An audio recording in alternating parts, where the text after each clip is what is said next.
എല്ലാവർക്കും നമസ്കാരം. എല്ലാവർക്കും എൻ്റെ പുതിയ വീഡിയോയിലേക്ക് സ്വാഗതം.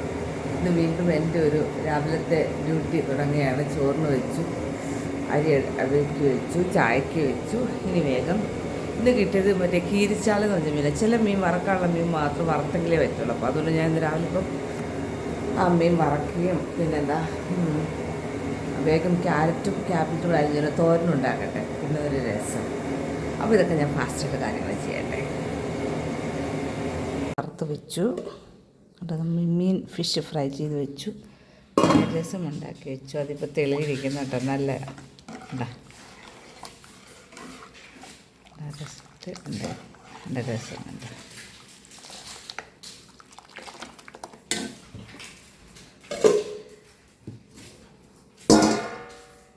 കടു വറുത്ത് വെച്ചു. എൻ്റെ കടലിലേക്കുള്ള അതായത് ഞാൻ കുറച്ച് ഒരു തേങ്ങ തിരുമ്മിയതും, ഒരു 5 സ്പൂൺ മുളക് പൊടി, ഒരു 4 സ്പൂൺ മല്ലിപ്പൊടി, മഞ്ഞൾപ്പൊടി, പിന്നെ ഒപ്പം കുറേ മസാലക്കൂട്ട്, പെരുംജീരകവും കറുവപ്പട്ട, ഗ്രാമ്പും എല്ലാം കൂടെ മസാലക്കൂട്ടും കൂടി ഇട്ട് ഇത് ഞാൻ നന്നായിട്ട് മൂപ്പിച്ചിട്ട് ഞാനിതിനെ അങ്ങ് മിക്സിയിൽ അരച്ചെടുക്കും.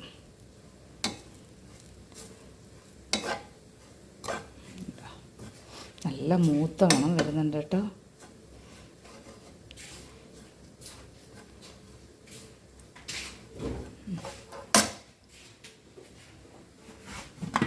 ഒരു സൈഡിൽ ക്യാരറ്റും ക്യാബേജും കൂടെ എന്നിട്ട് ഇതിനകത്ത് വെളുത്തുള്ളിയും പച്ചമുളകും കൂടെ ചതച്ചും ചേർത്ത്, കടല, ഇഞ്ചിയും വെളുത്തുള്ളിയും ചതച്ചത്, പച്ചമുളക്, സവാള, ഒരു 5-6 ചെറിയുള്ളി, ഇത്രയും വെച്ചിട്ടാണ് ഞാൻ കുക്കറിനകത്ത് ആദ്യം വേവിച്ചത്. ഞാനിപ്പോൾ ഇത് അരപ്പ് വന്നിട്ട് അരപ്പ് അരച്ച് ചേർക്കും. നമ്മൾ ആ മൂപ്പിച്ച് വെച്ച അരപ്പ്. അപ്പം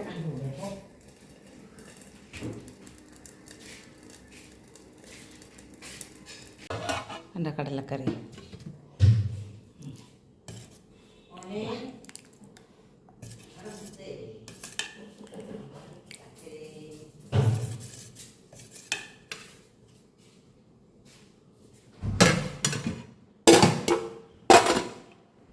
അപ്പോൾ ഞാൻ റെഡി ആയിട്ടുണ്ട്. ഞാനിനി ക്ഷേത്രത്തിലേക്ക് പോകുന്നത്, ഞാൻ സാരിയൊക്കെ കൊടുത്ത് റെഡി ആയിട്ടുണ്ട്. ഞാനിനി ക്ഷേത്രത്തിലേക്ക് പോവാം. അപ്പോൾ തന്നെ ഞാൻ ക്ഷേത്രത്തിൽ ഇറങ്ങിയിട്ട് തന്നെ ക്ഷേത്രത്തിനകത്ത് തന്നെ നിൽക്കുന്നതേ ഉള്ളൂ കേട്ടോ. അപ്പോൾ അതുകൊണ്ട് അമ്പലത്തിനകത്ത് നിൽക്കുന്നത്, അമ്പലത്തിൽ നിന്ന് ഇറങ്ങി. അയ്യോ നല്ല തിരക്ക്, എന്തു തിരക്കാ.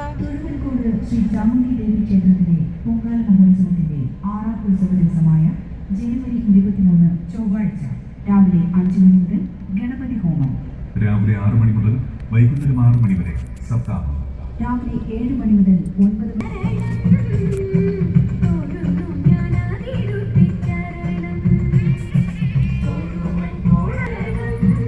എന്തെല്ലാം സാധനങ്ങളാന്ന് നോക്കി. പ്രസാദം, പിന്നെന്താ കൈതച്ചക്ക, ചക്കപ്പഴം, ഓറഞ്ച് എല്ലാം വാങ്ങി തിരിച്ച് വീട്ടിലെത്തി. മമ്മി ഫോൺ എടുക്കുന്നില്ല. എന്ത് സാധനം വാങ്ങിച്ചിട്ടുണ്ടെന്നാലും അപ്പം മമ്മിക്കാണ് കൊടുക്കുന്നത്. അതൊരു ശീലമാണ്. എല്ലാം കൊണ്ടുവന്ന് മമ്മിയുടെ കൊണ്ട് കൊടുക്കുക.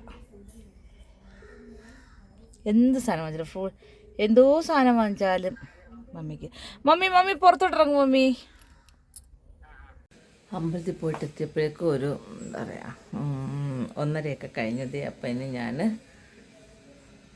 1:45 2 മണിയായി. എല്ലാം കഴിഞ്ഞ് ഫുഡൊക്കെ കഴിച്ചിട്ട് അങ്ങോട്ട് ചെറിയ റെസ്റ്റ് എടുത്തു. ഇപ്പം 3:30 കഴിഞ്ഞു. അപ്പോൾ ഇനി ഞാൻ എന്ത് ചെയ്യണം, ഇനി അടുത്ത എൻ്റെ നെക്സ്റ്റ് ഈവനിങ്ങൊക്കെയുള്ള ഇന്ന് ചപ്പാത്തിക്ക് ഞാനൊരു കോളിഫ്ലവർ കറി ഉണ്ടാക്കി കാണിച്ചു തരാം കേട്ടോ. അപ്പോൾ എൻ്റെ കോളിഫ്ലവർ കറി എങ്ങനെയുണ്ടെന്നുള്ളത് നമുക്ക് നോക്കാം. പ്രാവ് ഇരിക്കുന്നുണ്ട്. പ്രാവ്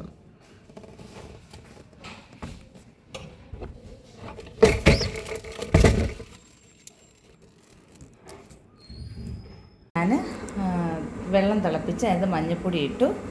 എന്നിട്ട് അതിനകത്തെ കോളിഫ്ലവർ ഇങ്ങനെ ഈ രീതിയിൽ കട്ട് ചെയ്യുക. ഉണ്ടോ, കൊട്ട് ചെയ്ത്. കാരണം എന്താ, ഇതിനകത്ത് ചിലപ്പോൾ പുഴു ഉണ്ടാകാൻ സാധ്യതയുണ്ട്. അപ്പോൾ അതിന് വേണ്ടിയിട്ടാണ് ഞാനിങ്ങനെ ചൂട് വെള്ളത്തിലിടുമ്പോൾ പുഴു പൊങ്ങി വരും. അപ്പോൾ അതിന് വേണ്ടിയിട്ട് ലേശം, പക്ഷെ മഞ്ഞൾപ്പൊടി ഇച്ചിരി കൂടിപ്പോയിനൊന്നും സാരമില്ല. അപ്പോൾ ഞാൻ എടുത്ത് ഇനി അതിനകത്തേക്ക് ഇടാൻ പോകാം. അപ്പോൾ ഇങ്ങനെ ചൂടുവെള്ളത്തിലിട്ടേക്കുക. ചൂടുവെള്ളത്തിലിട്ട് കഴിഞ്ഞാലുള്ള ഗുണമെന്ന് പറഞ്ഞാൽ പുഴു എന്തെങ്കിലുമൊക്കെ ഉണ്ടെന്നുണ്ടെങ്കിൽ അതിങ്ങി പോരുന്നോളും. പിന്നെ ഞാൻ വേണ്ടി ഇപ്പം അതിനകത്തേക്ക് തക്കാളി അരിഞ്ഞ് വെച്ചു. ഈ നീളത്തിൽ ഇങ്ങനെ ഒരു 4 തക്കാളി അരിഞ്ഞ് വെച്ചിട്ടുണ്ട്. ഞാനിനി അതുപോലെ തന്നെ നീളത്തിൽ സവാളയും അരിയുക. ഇന്നിപ്പോൾ ഞാൻ കട്ടിംഗ് ബോർഡ് വെച്ചത് ഞാൻ പക്ഷേ പോസ്റ്റ് അരിയുന്നത് എനിക്കതൊക്കെ ശീലം. പിന്നെ ഇന്ന് ഞാൻ ചുമ്മാ കട്ടിംഗ് ബോർഡ് എടുത്തു. കാരണം എന്താ പറയുക, അതും ഒരു എക്സ്പീരിയൻസ് ആവട്ടെ അല്ലേ. അപ്പോൾ അങ്ങനെ ഞാനിപ്പോൾ കട്ടിംഗ് ബോർഡ് എടുത്ത് കട്ടിംഗ് ബോർഡ് വെച്ചിട്ട് ഞാനത് ട്രൈ ചെയ്ത് നോക്കട്ടെ. അപ്പോൾ സവാള ഒരു 6-7 സവാള അരിഞ്ഞു. ഇഞ്ചിയും വെളുത്തുള്ളിയും പച്ചമുളകും കൂടി ചതച്ച് വെച്ചു. അപ്പോൾ ഇനി ഞാനിതിനുള്ള പരിപാടി തുടങ്ങട്ടെ. അപ്പോൾ ഇതിൻ്റെ സവാള ഞാൻ ആ കട്ടിംഗ് ബോർഡ് വെച്ച് അരിഞ്ഞതാണ്. പക്ഷെ അതിന് അത്ര വലിയ സുമാറല്ല കേട്ടോ. എനിക്ക് കൈ കൊണ്ട് അരിയുന്നതാണ് എളുപ്പം. പക്ഷേ കട്ടിംഗ് ബോർഡിൽ അരിയുമ്പോഴേ ഒരു അളവൊന്നും അത്രയും കറക്റ്റായില്ല. പിന്നെ വെളിച്ചെണ്ണ ഒഴിച്ചിട്ട് ഞാൻ സവാള ഇട്ട് ഉപ്പും കൂടി ഇട്ടു. അപ്പോൾ ഞാൻ എന്നിട്ട് ഇതിപ്പോൾ ഇളക്കി തുടങ്ങി. നന്നായിട്ട് വഴറ്റിയെടുക്കാം ഞാനിപ്പോൾ.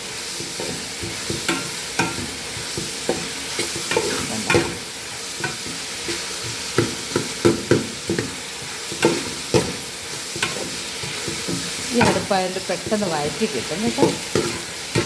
എളുപ്പമാണ് വഴറ്റിയൊക്കെ കിട്ടാൻ.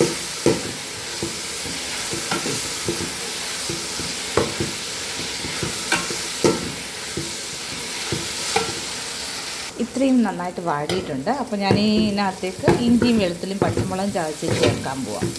അത് കഴിഞ്ഞിട്ട് ഞാൻ സവാള ഇടുന്നുള്ളേ.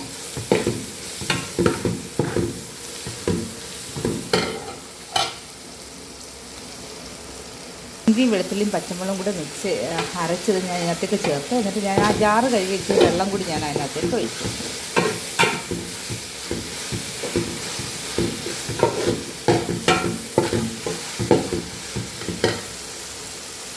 എന്നിട്ട് അതിലേക്ക് ഞാൻ തക്കാളിയും കൂടി ഇട്ടു.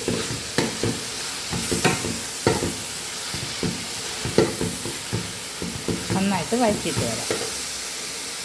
ഇതിലേക്ക് 4 സ്പൂൺ മുളക് പൊടി, ഒരു 4 സ്പൂൺ മല്ലിപ്പൊടി, സ്പൂൺ കണക്കിൽ 4 സ്പൂൺ മല്ലിപ്പൊടി, ഒരു ലേശം മഞ്ഞൾപ്പൊടി, പിന്നെ കുറച്ച് ഗരം മസാല. കുറച്ച് ഗരം മസാല ഉണ്ടായിരുന്നുള്ളൂ. ഇനി എൻ്റെ കയ്യിൽ കുറച്ച് വെജിറ്റബിൾ മസാല ഉണ്ട്. ഞാൻ അതും കൂടി ഇതിനകത്തേക്ക് ചേർക്കാൻ പോകാം. ഞാൻ വെജിറ്റബിൾ കറി മസാലയും കൂടെ ഞാനിതിലേക്ക് ആഡ് ചെയ്തു. ഗരം മസാല എൻ്റെ കയ്യിൽ കുറവായിരുന്നു, കഴിഞ്ഞു പോയി. അപ്പോൾ ഞാനിനി അതുകൊണ്ട് ഈ മസാല കൂടി ആഡ് ചെയ്തു.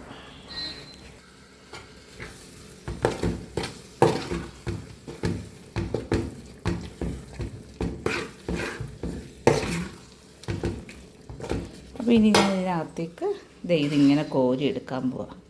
പുഴുവൊക്കെ നോക്കി പുഴുവൊന്നും ഇല്ല എന്ന് ഉറപ്പ് വരുത്തിയതിന് ശേഷം മാത്രമാണ് ഞാനിത് ഇതിലേക്ക് കോരിയിടുന്നത് കണ്ടോ. കാരണം പുഴു വരാൻ പാടില്ല.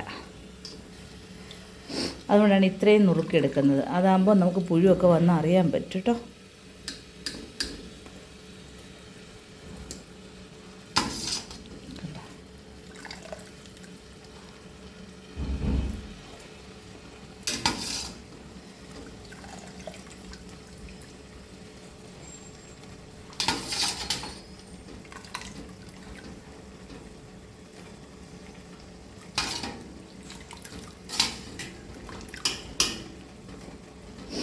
പച്ചക്കറിയൊക്കെ അരിയാൻ ഭയങ്കര മടിയാണ്. അരിഞ്ഞു കഴിഞ്ഞാൽ കറി വെക്കുന്നതൊക്കെ എളുപ്പമാണ്.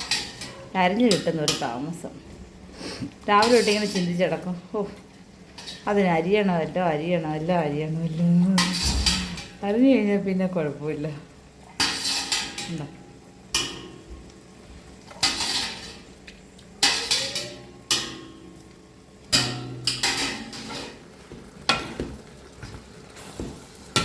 നന്നായിട്ട് മിക്സ് ചെയ്ത്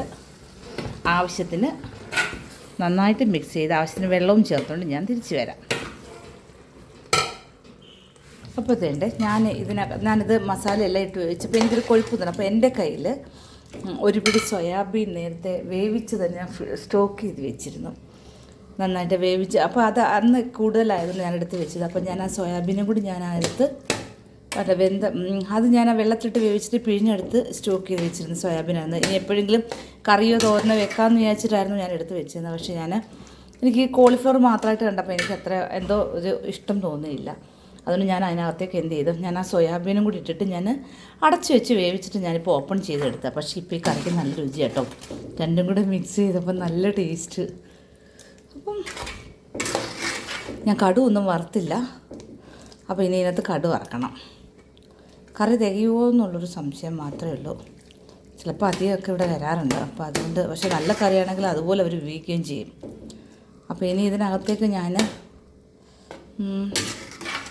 ഇനി ഇതിനകത്ത് എന്ത് ചേർത്താലും ഈ രുചി അങ്ങ് പോകും. അപ്പോൾ അതുകൊണ്ട് ഇനിയില്ല, പിന്നെ അവരോട് കുറച്ച്, കാരണം നമ്മൾ ഇതിനകത്ത് ഇപ്പോൾ വെള്ളം ആഡ് ചെയ്ത് കഴിഞ്ഞാൽ ഈ ഒരു ടേസ്റ്റ് കിട്ടില്ല. മറ്റെന്ത് സാധനം ആഡ് ചെയ്താലും ഈ ഒരു രുചി കിട്ടില്ല. കോക്കനട്ട് മിൽക്ക് പൗഡർ ചേർത്ത് കഴിഞ്ഞാൽ ഈ ഒരു രുചിക്ക് വ്യത്യസ്ത രുചിയായിരിക്കും ഉണ്ടാവുക. അതുകൊണ്ട് എനിക്ക് അതിനോട് താല്പര്യം ഇല്ലാത്തതുകൊണ്ട് ഞാൻ വിചാരിക്കുന്നു ഇങ്ങനെ തന്നെ അങ്ങ് ഇരുന്നോട്ടെ എന്നാണ് ഞാൻ ചിന്തിക്കുന്നത്. അപ്പം നല്ല ടേസ്റ്റ് ഉണ്ട് കേട്ടോ ഈ കറിക്ക്. സവാളയും തക്കാളിയും കോളിഫ്ലവറും പിന്നെ എൻ്റെ കയ്യിൽ ഞാൻ സൂക്ഷിച്ചിരുന്ന കുറച്ച് സോയാബീനും എല്ലാം കൂടി ഇട്ടപ്പോഴേക്കും കറിക്കൊരു പ്രത്യേക രുചി.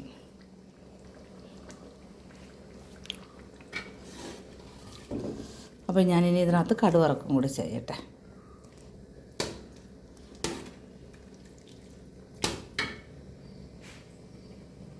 കുഞ്ഞുങ്ങൾ ചിരിക്കുന്നതിൻ്റെ ഞങ്ങൾ 3 പേരുടെ സാധനത്തിൽ ഇപ്പോൾ ഞങ്ങൾ വായി നോക്കാൻ ഇറങ്ങിയതാണ്. വായി നോക്കാൻ ഇറങ്ങിയതെന്ന് പറയാൻ പറ്റില്ല.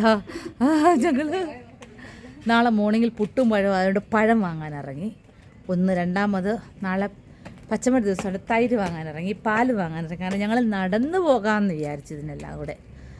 അപ്പോൾ എൻ്റെ കൂടെ 2 പേര് ഇതുകൊണ്ട് കൂട്ടിനുണ്ട്. മുടിയൊക്കെ കെട്ടിതോ പോകുന്നുണ്ടോ ഞാനൊട്ടെ.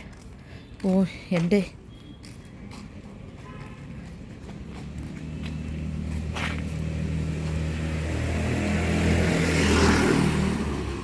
അയ്യോ എൻ്റെ വീഡിയോ ഓഫ് ആവുന്നില്ലേ. ആണ്ടോ 2 പേര് കൂട്ടിലുണ്ട്. ഞാൻ തന്നെയല്ല, 3 പേരുടെ കഥയും കവിതയൊക്കെ പറഞ്ഞ് ഞങ്ങളിങ്ങനെ പോവുക പഴം വാങ്ങാൻ. അപ്പോൾ ശരി കേട്ടോ. ഇപ്പോൾ പാലൊക്കെ വാങ്ങിച്ചിട്ട് നമ്മൾ തിരിച്ച് വീട്ടിലെത്തി. അപ്പോൾ എൻ്റെ വീഡിയോ ലൈക്ക് ചെയ്യാനും ഷെയർ ചെയ്യാനും പുതിയ കാണുന്നവർക്ക് സബ്സ്ക്രൈബ് ചെയ്യാനും മറന്നു പോയത്. വീണ്ടും ഞാൻ ഇതുപോലെ നാളെ അടുത്ത ഒരു വീഡിയോ ആയിട്ട് എല്ലാവരും മുമ്പിൽ എത്തുമ്പോഴേക്ക് എല്ലാവരോടും ടാറ്റാ.